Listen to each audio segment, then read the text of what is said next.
নাম তাদের রাজা বাদশাহ। নাম শুনলে সবাই আগেকার যুগের রাজা বাদশার কথাই ভাববেন, কিন্তু না।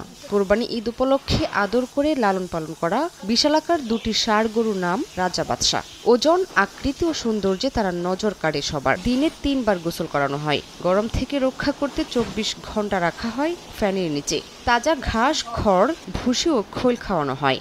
সাথে দেওয়া হয় আপেল, আঙুর সহ বিভিন্ন ফল। মোটা তাজাকরণের কোনো ওষুধ বা খাবার দেওয়া হয় না। প্রতিদিনই দূর দূরান্ত থেকে দর্শনার্থীরা তাদের দেখতে আসছেন। কোরবানির পশু প্রস্তুতকালে খামারিদের সব ধরনের সহযোগিতা করা হয়েছে বলে জানান জেলা প্রাণী সম্পদ কর্মকর্তা। ফরিদপুরে প্রায় ৮,৮২৯টি খামার রয়েছে এবং গবাদি পশু রয়েছে ১,৩৫,৭৯৮টি। ২৮ মাস বয়সী রাজার ওজন প্রায় ২০ মণ এবং ২৬ মাস বয়সী বাদশার ওজন প্রায় ১৭ মণ। রাজার দাম চাওয়া হচ্ছে ৭ লাখ টাকা এবং বাদশার দাম চাওয়া হচ্ছে ৫ লাখ টাকা।